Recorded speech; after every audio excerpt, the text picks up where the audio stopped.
Hey, you've probably seen the title of this video, and it might be a little triggering for some of you. And some of you probably already are typing a rebuttal to it without listening to the whole thing. And you're doing exactly what's expected. It's no fault of yours. I include myself into that because when we're triggered by something, we automatically go for the jugular and talk about how wrong it is, how false it is, how dangerous it is. And we develop cognitive dissonance and we get selective in our hearing, we get selective in our speaking, we get selective in our seeing.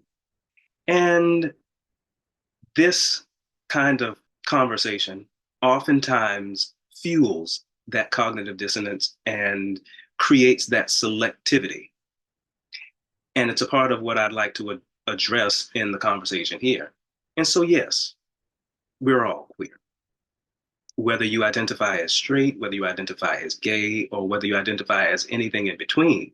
And that's the interesting thing about queerness is that it's been reduced in our society to sexual orientation, sexuality. And queer is a very broad term with multiple different meanings. And the original meaning of queer is unusual. You can Google it. And I think that's another part of this is that if someone is challenging your logic or challenging your beliefs, we live in an information age. And no matter where you get your information from, whether it be through Google or any other online source, you get to check to see if there is information to back up that claim. And oftentimes we settle on just one specific claim about something and say that that is 100% the truth. That is the truth and nothing but the truth. And a lot of what I talk about here on this channel often challenges what we think is the ultimate truth, what we think is an objective truth. Because before I move into this conversation, I want to address the nature of truth and the idea that there is an ultimate truth. There is no ultimate truth. There is no objective truth. And anything that is deemed an ultimate objective truth is an ultimate objective contradiction. And what is it contradicting? It's contradicting the paradox of the human experience, meaning multiple things are true at the same time. And when multiple things are true at the same time, it's not about whether one is truer than the other. It's literally about what is true for you. It's a subjective thing. And that is the piece in these conversations that's often overlooked, is that everyone's truth is their truth and it's valid. And so if everyone's truth is valid, then this makes everything about context and your personal level of perception of it.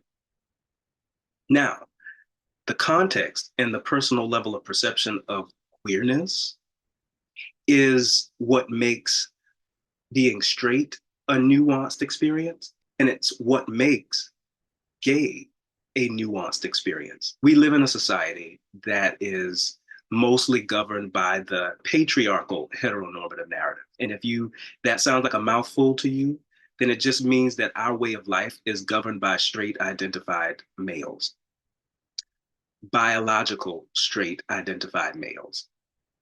And that narrative is what fuels the way that we show up in society, the way that we show up for ourselves. And that narrative creates a separation line between what's right and what's wrong, what's acceptable and what's unacceptable. And in that narrative, if you are a biological male, then there is a mental checklist of things that a biological male should do. If you are a biological female, then there's a mental checklist of what a biological female should be doing. And what that checklist does is it diminishes and it creates a small box for those who don't fit into that checklist. Now, this gets really tricky if you are an intersex individual, if you are non binary, if you are gender fluid. And that creates a whole other psychological twist in these checklists. And this is the nuance here. Are you picking up what I'm putting down here? Because when you can actually start to notice the nuance of how we exist, whether how I exist is different from how you exist, when you're able to see the differences in how we exist, then it will reduce the human urge to want to say, well, that's wrong and that's right. That's good and that's bad. That's acceptable and that's unacceptable. Now, those terms in that categorying is necessary when you have a very clear understanding of context. And this is where the water gets muddy because most of us in society have no clear awareness of context and we have no clear perception of ourselves in relation to the context. Catch what I'm saying here, because this is all tying into the nature of queerness. Because given the broad definition of it being unusual, our way of existing here is unusual. And this has little to do with your sexual orientation, has little to do with your gender, has little to do with your environment, your social construct, whatever title you hold in society. It has little to do with that.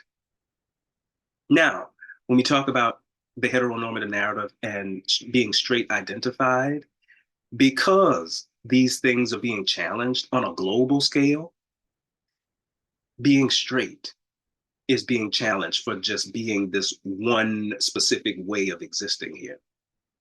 Meaning, because everything is being challenged, the term straightness is being challenged.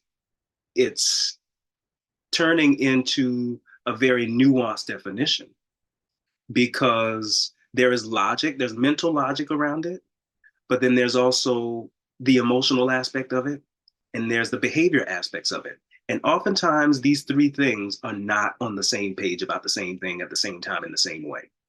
In other words, if you are saying out of your mouth, I'm straight, and your actions are not aligning with that, and your emotions are not aligning with that, then it becomes questionable because you're saying one thing and you're doing another thing and you're feeling a completely different thing. And it could be nuanced. It could be your actions could be showing that, and your mental and your emotional aspects are off of it. Your emotions are connected with it, but your mental and your behavior patterns are off from it. And the only way that you're going to know if you are on that spectrum of it is when your mental, your emotional, and your behavior patterns are all actively lining up with that. And that's a matter of your own personal process and your own personal development. Hence the reason self-awareness is important in all of this.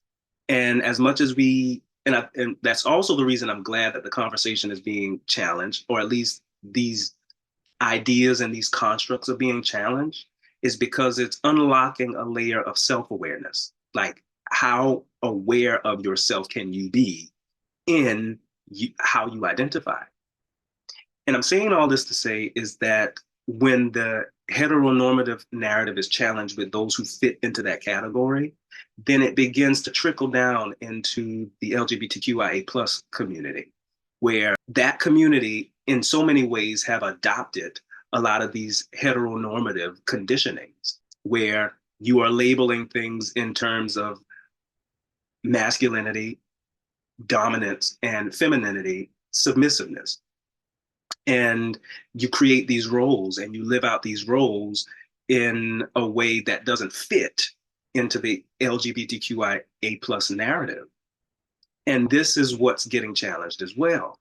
Because again, the whole mental, emotional, and behavior aspects, when these are on the same page, then you can decide if you fit more into that spectrum or if you're in a whole other league of your own.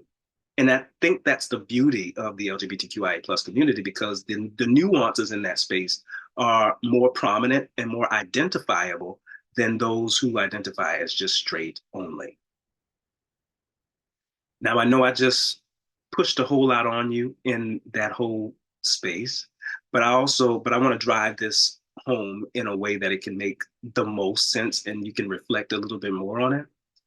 And it's the quote by Dr. Maya Angelou that says, when someone shows you who they are, believe them the first time. Now, I respect Dr. Angelou's work and who she and what she stood for, but that phrase in that quote is incomplete. And I say it's incomplete because it's been used and misused in a way where you don't see the fullness and the scope of what it actually means. Because here's the thing, people don't show you who they are, people show you how they're being. And we live in a society where we are performing roles in ways that we think others want to see us in.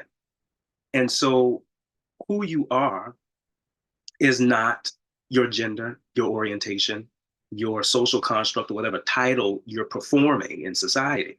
That's what you have. And what you have and who you are completely different things. Who you are is what you feel the most. Are you happy and calm and at ease most of the time?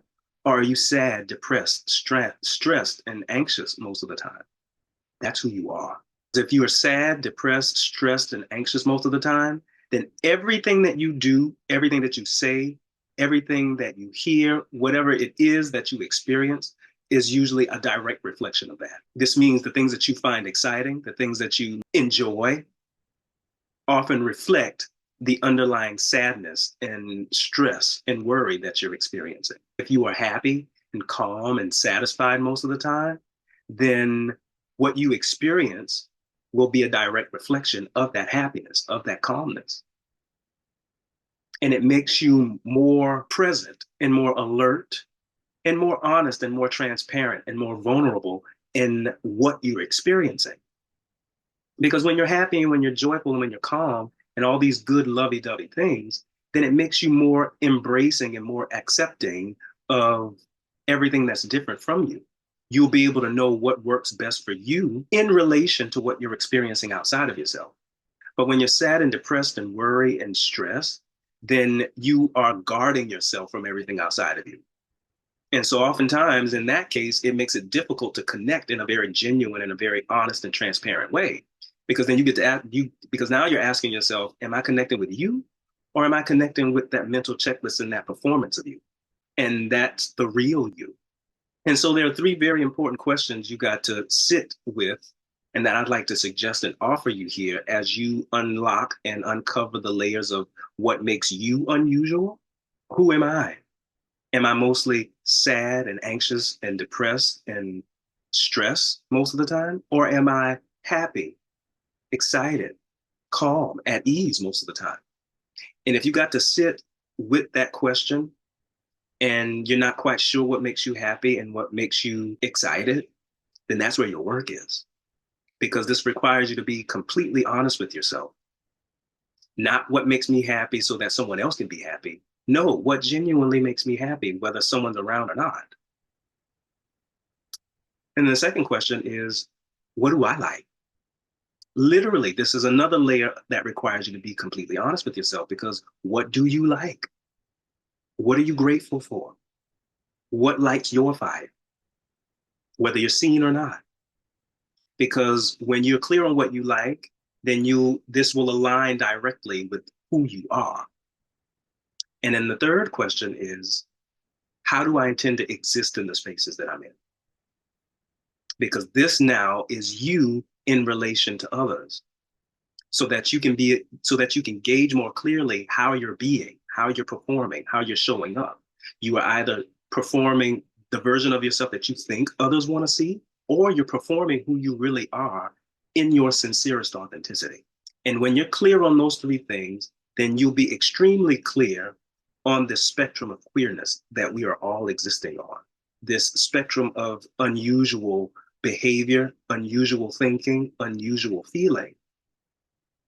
And then when you lock yourself into that space, then you get to observe the spectrum around you to see and decide if you're going to participate with those around you. And if you're seeing and if you're looking around and you don't see anyone that you want to participate with, then begin expressing yourself in such a way that it becomes a pulse for the people who are meant to participate and share in your experience with you. They naturally rise up and meet you there.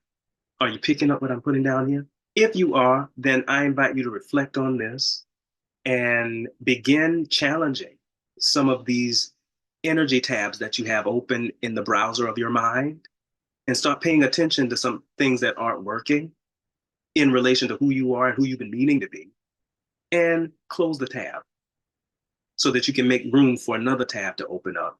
And then the who you are can expand in the way that you've been meaning for it to expand in. And this is what changes the atmosphere around you. And it becomes a pulse that changes the atmosphere collectively. So I'm going to love and let go for now. Thank you for stopping by for this conversation. And if you want to watch more unscripted conversations here on this page, then by all means, the video on this channel is filled with a lot of these conversations. So in the meantime, in between time, be kind to yourself, be gentle with yourself, and make the best of this right now moment and the right now moments to come.